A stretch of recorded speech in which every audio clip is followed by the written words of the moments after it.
Hello everyone, welcome to our YouTube channel. तो आज इस वीडियो के थ्रू दो टॉपिक कवर कर रहे हैं। फर्स्ट है डिफेंस वुंड्स एंड सेकेंड है सेल्फ इंड्यूस्ड वुंड्स और सेल्फ इन्फ्लिक्टेड वुंड्स। तो ये दोनों इंपॉर्टेंट हो जाते हैं। तो आज इस वीडियो में कवर करेंगे defence wound and self inflicted wound, दोनों को ही सारे इंपॉर्टेंट टॉपिक्स देखेंगे, कवर करेंगे। तो हम प्रीवियस कुछ वीडियोस से वुंड्स एंड इंजरीज़ के बारे में पढ़ रहे थे। तो हमने प्रीवियस कुछ वीडियोस में मैकेनिकल इंजरीज़ कंप्लीट करी है। तो अगर आपने वो वीडियोस नहीं देखी है तो आप नॉर्मल वीडियोस में भी जाके देखेंगे तो रीसेंट पास्ट में वो अपलोड हुई है तो आपको मिल जाएगी। अदरवाइज़ आप प्लेलिस्ट में जाके देख सकते हैं, तो प्लेलिस्ट में ये सारा कुछ सीक्वेंस वाइज मिल जाएगा।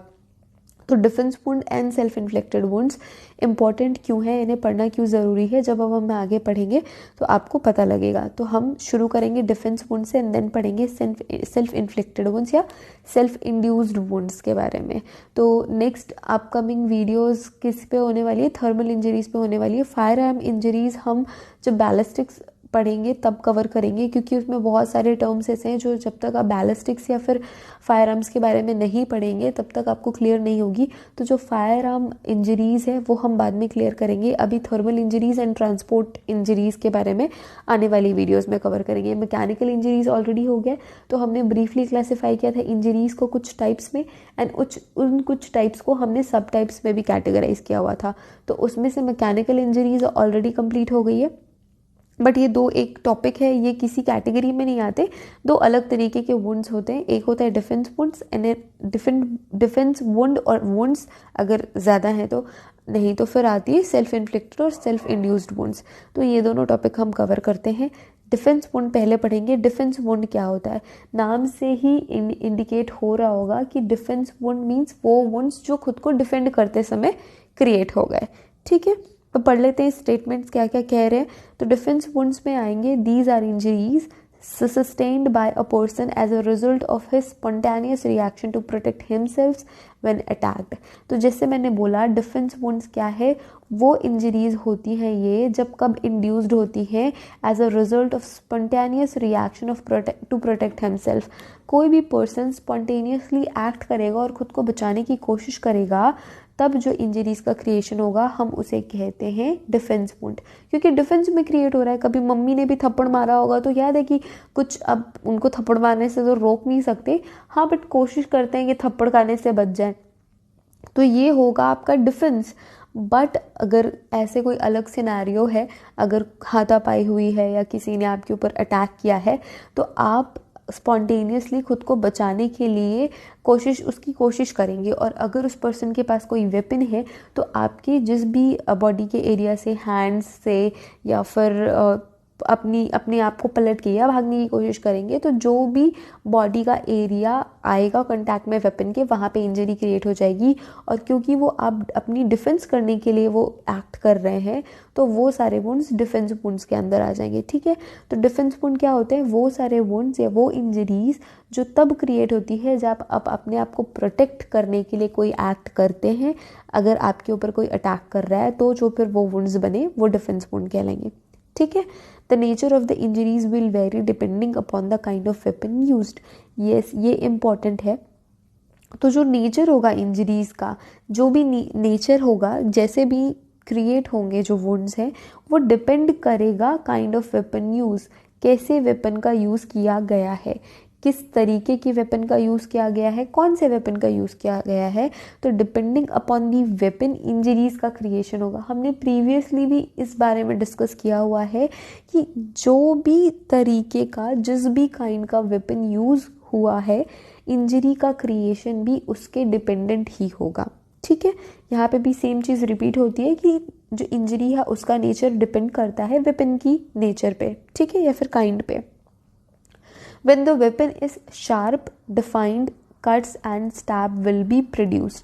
अब कोई वेपन जो बहुत ज़्यादा शार्प है, डिफाइंड है, तो कैसे इंजरीज का क्रिएशन होगा, कट्स लगेंगे या तो स्टैब वुंड का क्रिएशन होगा या प्रोडक्शन होगा, कह सकते हैं।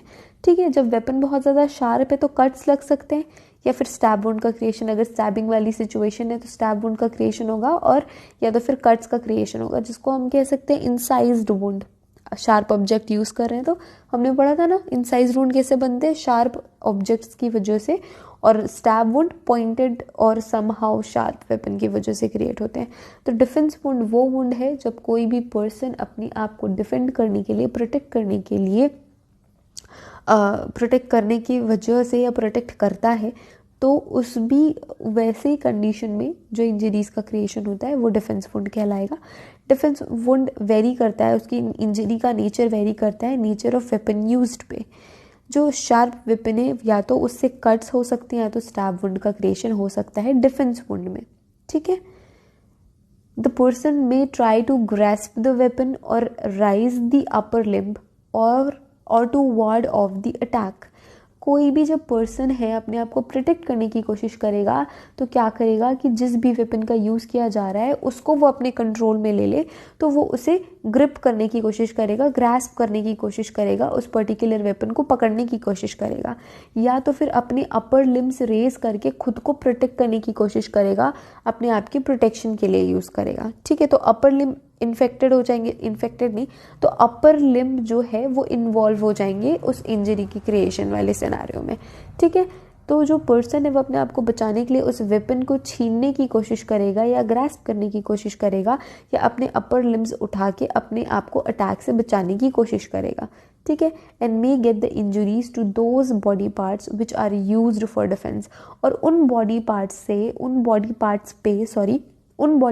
पे वो आपको डिफेंस इंजरी देखने को मिलेंगे, क्योंकि उन बॉडी पार्ट से खुद को डिफेंड करने की कोशिश की गई है और उन बॉडी पार्ट से ही कांटेक्ट में आएगा वो वेपन, तो इंजरीज का क्रिएशन उन पर्टिकुलर बॉडी पार्ट्स पे ही होगा। Defence wounds are usually found on the grasping surface of hand. तो ग्रास्पिंग सर्फेस ऑफ हैंड जो होता है वहाँ पे डिफेंस वुंड आपको देखने को मिलेगा। अल्नार बॉर्डर्स और फोर आर्म और रेज्ड बॉडी अपर लिम्स, ठीक है। तो हाथों में ये बोलना चाहिए अल्नार बॉर्डर मीन्स जो हमारा अल्ना बोन होता है ना, जो थंब के साइड पे होता है उसे तो हम रेडियस कहते हैं। अल्नार मीन्स जो हमारी लिटिल फिंगर होती है उधर की तरफ जो बोन होता है, तो आप डिफेंड करोगे खुद को तो हाथ आगे लाओगे, तो अल्नार बोन वाला जो एरिया है, अल्नार बॉर्डर जो होता है फोर आर्म का, वो सामने आएगा और वहाँ पे डिफेंस वुंड का क्रिएशन होगा। तो सबसे ज़्यादा प्रोबेबिलिटी अल्नार बॉर्डर पे ही होती है डिफेंस वुंड की, ठीक है। तो अपर लिम बेसिकली हम कह सकते हैं, या तो फिर डॉर्सम पाम जो कि हमारी हथेली का पीछे वाला हिस्सा होता है, ठीक है। हथेली के पीछे, हथेली हमारी आगे की तरफ होती है और उसके पीछे वाला जो हिस्सा उसे हम कहते हैं डॉर्सम पाम। तो वहाँ पे भी डिफेंस वुंड आपको देखने को मिलेगा अगर हम उससे अपनी हथेलियों से अपने फेस को कवर करने की कोशिश करते हैं या फिर अपने सर को कवर करने की कोशिश करते हैं। तो फिर जो हैंड का, जो हमारी हथेली का पीछे वाला हिस्सा होता है, वो जो हमारा डॉर्सम पाम होता है वो आगे की तरफ आ जाता है और वो जो भी वेपन का यूज़ कर रहा है अटैकर या जो भी पर्सन है जो अटैक कर रहा है पे, वो जैसे भी आपकी जो भी वेपन यूज़ करके आप पे अटैक कर रहा है, तो वो सारा का सारा जो वुंड्स है वो आपके डॉर्सम पाम में क्रिएट होगा, आपके अल्नार बॉर्डर्स के जो अल्नार एरिया होता है अल्नार बॉर्डर का, वहाँ पे क्रिएशन होगा। ये क्वेश्चन एक आया था, मुझे याद है, एक क्वेश्चन था कि डिफेंस वुंड की प्रोबेबिलिटी कौन से बॉडी पार्ट में सबसे ज़्यादा होती है। तो आपके पास कुछ ऑप्शन थे जिसमें सबसे रेलेवेंट आंसर ये अल्नार बॉर्डर वाला था और ये ऑप्शन करेक्ट ऑप्शन भी था। तो छोटी छोटी चीज़ें इंपॉर्टेंट हो जाती है एग्जाम पॉइंट ऑफ व्यू से, तो वो ध्यान में रखना है, ठीक है। Defence wounds are not confined to upper limb. अब ऐसा भी नहीं है कि अपर लिम्ब तक ही लिमिटेड है आपके डिफेंस वुंड, तो डिफेंस वुंड अपर लिम्ब तक ही लिमिटेड नहीं है। अपर लिम्ब मीन्स हमारे जो हैंड होते हैं वो, तो वहाँ तक ही लिमिटेड नहीं होते हैं। In case of a person happens to fall down, अगर कोई पर्सन डिफेंस करते करते या वो जो भी हाथापाई हो रही है, किसी पर्सन ने अटैक किया, तो जो भी वहाँ पे सीन चल रहा है उसमें अगर वो पर्सन जो है जिसके ऊपर अटैक किया गया है अगर वो गिर जाता है या if he fell down, he may even use his legs to defence himself. तो वो क्या करेगा, अब अपने पैर के यूज़ भी कर सकता है, अपना जो लोअर लिम्ब है उसका जो लेग्स है उसको भी अपने डिफेंस में यूज़ कर सकता है इफ़ ही फेल डाउन। हाथापाई में या धक्का मुक्की में धक्का लग गया और वो पर्सन गिर जाता है, तो खुद को डिफेंस करने के लिए, खुद को डिफेंड करने के लिए, खुद के डिफेंस के लिए वो अपने लेग्स को भी यूज़ करेगा। तो लेग्स में भी आ जाएंगे डिफेंस वुंड। जो भी बॉडी पार्ट इन्वॉल्व होगा डिफेंस के लिए, तो डिफेंस वुंड उनमें ही देखने को मिलेगा। ये सिर्फ और सिर्फ अपर लिम्ब तक limit. Thus, any body part may be injured depending upon the method of defense। तो ये वही बात हो गई यहाँ पे, वो कोई भी बॉडी पार्ट हो, एनी बॉडी पार्ट जो इन्वॉल्व हो रहा है आपके मेथड ऑफ डिफेंस में, वो इंजर्ड हो जाएगा और वो जो इंजरी होगी उसे हम कहते हैं डिफेंस वुंड। ठीक है। Defence injuries indicate a homicidal attack. अब जो डिफेंस इंजरीज होती हैं वो इंडिकेट करती है कि जो अटैक था वो भाई होमिसाइडल था। होमिसाइडल मतलब किसी पर्सन ने बिल्कुल प्लानिंग करके अपने सेट प्लान के साथ किसी पर्सन पे अटैक किया, और जिस पर्सन पे अटैक किया है उसको पता चल चुका है कि उस पर अटैक किया गया है, तभी तो वो डिफेंस करेगा ना। जब तक किसी को पता ही नहीं है कि अटैक हो रहा है या अटैक होने वाला है, तो वो खुद को डिफेंस के लिए प्रिपेयर नहीं कर सकता। सिर्फ वो पर्सन ही खुद का डिफेंस कर सकता है जिसे पता हो कि हाँ मुझ पे अटैक हो चुका है या हो रहा है, तब उसका ब्रेन वर्क करेगा और वो खुद के डिफेंस के लिए एक्शन लेगा। तो डिफेंस इंजरीज हमेशा इंडिकेट करती है होमिसाइडल अटैक को। तो जब भी डिफेंस वुंड प्रेजेंट होता है ना, तो वो ये इंडिकेट करता है या फिर ये हेल्प करता है एसेस करने में कि विक्टिम का अवेयरनेस था, उसमें कॉन्शियसनेस थी, एबिलिटी थी, तभी वो रेजिस्ट कर रहा था, नेचर ऑफ अटैक और टाइप ऑफ वेपन, ये सारी चीज़ों की पता लगाने के लिए वो डिफेंस वुंड हेल्प करता है हमारी। ठीक है। डिफेंस वुंड या डिफेंस इंजरी पहले तो ये बताता है कि जो अटैक था वो होमिसाइडल था, और डिफेंस इंजरी की प्रेजेंस से हम एसेस कर सकते हैं विक्टिम का awareness, consciousness, ability to resist, nature of attack, type of weapon. तो ये सारी चीज़ों को हम एसेस कर सकते हैं, पता लगा सकते हैं। ठीक है। तो ये तो बात हो गई डिफेंस वुंड की। अब बात करेंगे सेल्फ इन्फ्लिक्टेड वुंड्स की। सेल्फ इन्फ्लिक्टेड वुंड्स या सेल्फ इंड्यूस्ड वुंड, इसके नाम से ही कुछ इंडिकेशन मिल रहा है। सेल्फ इन्फ्लिक्टेड और सेल्फ इंड्यूस्ड मीन्स खुद से ही क्रिएट किया गया वुंड या injury. It is also known as factitious injury, forged injury, fabricated wounds और फैब्रिकेटेड इंजरीज, इन्वेंटेड इंजरीज। इसके अलावा सेल्फ इंड्यूस तो हमने बोल ही लिया। तो बहुत सारे निकनेम है सेल्फ इन्फ्लिक्टेड वुंड्स के। सेल्फ इन्फ्लिक्टेड कह लो, सेल्फ इंड्यूस्ड कह लो, फेटिशियस इंजरी कह लो, फॉर्ज्ड इंजरी कह लो, फैब्रिकेटेड इंजरी कह लो, इन्वेंटेड इंजरी कह लो। तो ये सारी की सारी चीज़ें एक ही बारे में बात हो रही है। जब कोई भी पर्सन खुद से खुद पे अटैक करता है या वो इंजरी का क्रिएशन वो खुद अपनी बॉडी भी करता है, तब वो इंजरी कहलाती है सेल्फ इन्फ्लिक्टेड, फैब्रिकेटेड, फॉर्ज्ड, बहुत सारे नाम है भाई, कुछ भी ले लो। ठीक है। These are the injuries produced by a person on his own body। तो ये इंजरी प्रोड्यूस की जाती है किसी भी महान व्यक्ति के द्वारा अपनी ही खुद की बॉडी पे। ठीक है। तब ये कहलाएंगी सेल्फ इन्फ्लिक्टेड वुंड्स। ऑब्जेक्टिव क्या हो सकता है अपनी बॉडी पे वुंड इंड्यूस करके या वुंड का क्रिएशन करके या इंजरी का क्रिएशन करके? क्या लड्डू मिल रहा है उस पर्सन को? तो जो ऑब्जेक्टिव है वो कौन कौन सा ऑब्जेक्टिव हो सकता है? पहला तो ये हो सकता है to support a false charge against another person with an ulterior motive. तो किसी पर्सन के खिलाफ कोई फॉल्स चार्ज को प्रूव करने के लिए, किसी फॉल्स चार्ज को सपोर्ट करने के लिए, जिसके मोटिव्स क्लियर ना हो, जिसके मोटिव्स बैड हो सकते हैं, उसको सपोर्ट करने के लिए ये जो इंजरीज़ का इन्फ्लिक्शन है खुद से किया जाता है लोगों के द्वारा, या लोग खुद से इंजरी का क्रिएशन करते हैं टू सपोर्ट कोई भी फॉल्स चार्ज पे या किसी पर्सन को फंसाने के लिए। ये सारे सेल्फ इन्फ्लिक्टेड इंजरी का सहारा लिया जाता है, अपने खुद की बॉडी पे इंजरीज बनाई जाती हैं। दूसरा ऑब्जेक्टिव क्या हो सकता है? Avoid suspicion from own self. तो मैं कोई पर्सन हूँ, मेरा इन्वॉल्वमेंट किसी क्राइम पे है, बट मैं उस चीज़ से खुद को डाइवर्ट करना चाहती हूँ, उस एंगल को डाइवर्ट करना चाहती हूँ या अपने आप को बचाना चाहती हूँ, तो मैं कुछ इंजरीज अपनी बॉडी में इन्फ्लिक्ट कर लूँगी, ये दिखाने के लिए कि मैं बहुत ज़्यादा इनोसेंट हूँ, मेरा खुद का बहुत ज़्यादा नुकसान हो गया है, हार्म हो गया है। तो ये दो चीज़ों की वजह से इंजरीज का इन्फ्लिक्शन किया जाता है खुद की बॉडी पे, या फिर जिसे हम कहते हैं फैब्रिकेटेड वुंड, इन्वेंटेड इंजरीज, ये सारी चीज़ों का यूज़ किया जाता है। तो बेसिकली तो मल्टीपल रीजंस हो सकते हैं, बट यहाँ पे हमने दो चीज़ों को डिस्कस किया कि फॉल्स चार्ज को सपोर्ट करने के लिए या तो खुद के ऊपर से सस्पिशन को हटाने के लिए सेल्फ इन्फ्लिक्टेड इंजरीज की हेल्प ली जाती है। तो अगर पहला जो ऑब्जेक्टिव जैसा हमने बोला था, to support false charge with ulterior motive या फिर फैब्रिकेटेड इंजरी में be inflicted with a view to, तो कौन कौन सी चीज़ें हो सकती हैं जो इसको सपोर्ट करती है? To charge in enemy with assault और अटेम्प्ट टू मर्डर। अगर मेरा कोई दुश्मन है, अगर उसने कभी मुझे धमकी दी है कि तुझे देख लूँगा, तुझे मार दूंगा, ये सारी चीज़ें, तो मैं खुद की बॉडी पे इंजरीज क्रिएट करके उस पर ये इल्ज़ाम लगा सकती हूँ कि उसने मुझे पहले ऑलरेडी धमकी दे चुकी है, तो ये सारा काम उसने ही कराया है। तो किसी पर्सन या किसी दुश्मन को फंसाने के लिए या अटेम्प्ट टू मर्डर का किसी पे केस लगाने के लिए, वही बात हो गई कोई हमारा दुश्मन। अब दोस्तों के साथ तो कोई ऐसा करता नहीं, तो अपने दुश्मन को या कोई भी ऐसा पर्सन जिसे फंसाने की किसी की इच्छा होती है या चाहत होती है, तो वह सेल्फ इन्फ्लिक्टेड वुंड का सहारा लेते हैं। To convert simple injury into grievous one. कोई सिंपल सी इंजरी है, उसको ग्रीवियस इंजरी में मतलब कन्वर्ट करने के लिए भी सेल्फ इन्फ्लिक्टेड वुंड का सहारा लिया जाता है। To bring charge of beating, to bring charge of beating, यहाँ पे स्पेस की दिक्कत हो गई, स्पेस होना था। To bring charge of beating और ill treatment by officers during detention of person in prison और पुलिस कस्टडी। तो पुलिस कस्टडी में या कोई प्रिजन में कोई पर्सन है, तो मुझे मारा गया है या मेरे साथ ट्रीटमेंट अच्छा नहीं हो रहा है, इन सारी चीज़ों को बताने के लिए या सपोर्ट करने के लिए सेल्फ इन्फ्लिक्शन किया जाता है वुंड्स का या फिर इंजरीज का।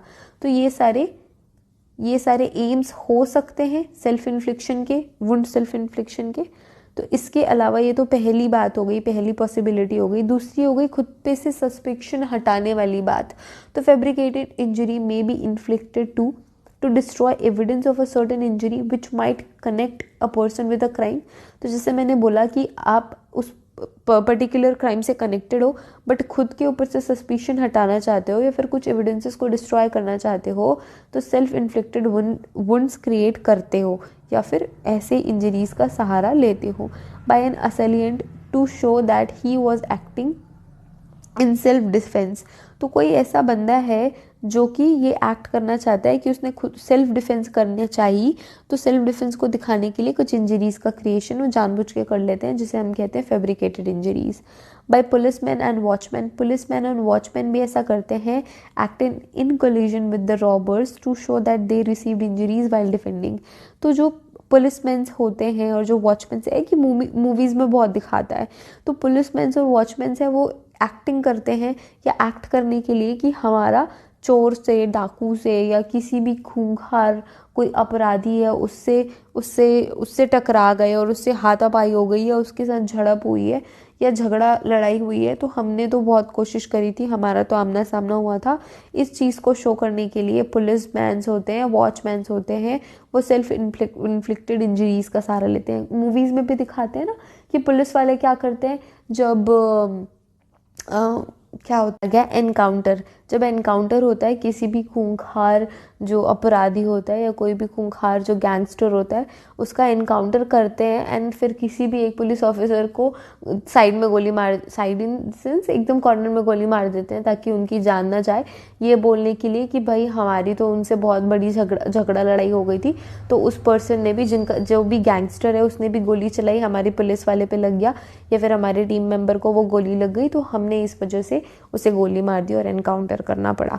तो ये होते हैं ना, तो ये सेल्फ इन्फ्लिक्टेड वुंड्स होते हैं और तभी फायर आर्म से सेल्फ इन्फ्लिक्शन होता है। वैसे फायर आर्म से सेल्फ इन्फ्लिक्टेड वुंड बहुत ही रेयरेस्ट केस में देखने को आपको मिलता है, आगे देखेंगे। तो पुलिसमैन एंड वॉचमैन भी इसका सहारा लेते हैं। By employees in case of theft और messengers carrying money for the same reason, तो इन केसेस में भी आपको सेल्फ इन्फ्लिक्टेड वुंड देखने को मिल सकते हैं। Fabricated wounds are cut wounds, तो बेसिकली जो फैब्रिकेटेड या जो सेल्फ इन्फ्लिक्टेड वुंड्स होते हैं वो कट वुंड्स होते हैं, कट्स होते हैं। Occasionally stab wounds, occasionally stab wounds भी हो सकते हैं, एंड समटाइम ब्रूजेस, तो ब्रूजेस भी हो सकते हैं, बहुत कभी कभी ब्रूजेस देखने को मिलते हैं। Most of the time cut wounds ही होते हैं, ओकेशनली स्टैब वुंड्स भी हो जाते हैं, बट ब्रूजेस बहुत कम होते हैं। इसके अलावा कॉन्ट्यूशन कॉन्ट्यूशन्ड और लैसरेटेड वुंड्स तो नहीं के बराबर होते हैं, क्योंकि इनको क्रिएट करने पे पेन भी बहुत ज़्यादा होता है और बहुत ज़्यादा फोर्स का रिक्वायरमेंट होता है। कॉन्ट्यूज्ड और lacerated wounds are rarely fabricated, बहुत कम ये फैब्रिकेट किए जाते हैं, इन्फ्लिक्ट किए जाते हैं, क्योंकि बहुत पेन होता है और फोर्स की भी रिक्वायरमेंट बहुत ज़्यादा होती है। बर्न और फायर आर्म इंजरीज भी बहुत रेयर होती है। तो जलने वाली और फायर आर्म मतलब गन्स वगैरह से क्रिएट की गई जो इंजरीज होती है वो बहुत ही ज़्यादा रेयर होती है।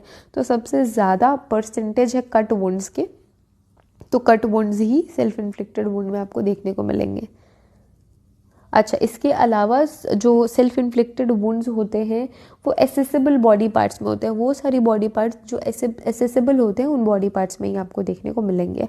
तो यहाँ पे हमने कंप्लीट कर लिया self inflicted wounds and defence wound. तो thank you so much for watching this video. Have a great day ahead. I hope ये वीडियो देख के आपको हेल्प मिली होगी। तो हमने क्या क्या पढ़ लिया? हमने पढ़ लिया सेल्फ इन्फ्लिक्टेड वुंड के अलावा हमने पढ़ लिया डिफेंस वुंड। तो defence wound and self inflicted wound ये दोनों ही इंपॉर्टेंट टॉपिक थे जो हमने एकदम इजीली अच्छे लैंग्वेज में क्लियर कर लिया है, समझ लिया है। तो आई होप आपको सारा कुछ समझ में आया हो। इससे रिलेटेड हमने जो भी पढ़े, जो भी स्टेटमेंट पढ़े, कोई भी अगर डाउट है तो आप कमेंट करके वो पूछ सकते हैं। मैं सभी कमेंट्स का रिप्लाई करती हूँ। इसके अलावा अगर आपने टेलीग्राम ग्रुप ज्वाइन नहीं किया है तो आप वो ग्रुप ज्वाइन कर सकते हैं। रिसेंटली अभी हम 5 मेंबर्स हो गए हैं। बहुत मैं खुश थी उस दिन जब 500 मेंबर्स कंप्लीट हुए थे टेलीग्राम ग्रुप में। So thank you so much for this positive support and positive environment that you all guys have created there and here in YouTube also. So thank you so much. I'm so glad, I'm so happy. So ऐसे ही family members बढ़ते रहिए, Telegram group join कर लीजिए। अगर अभी ये channel subscribe नहीं किया तो वो भी आप कर सकते हैं अगर आप चाहते हैं तो। So again thank you so much. Have a great day. See you in the next video.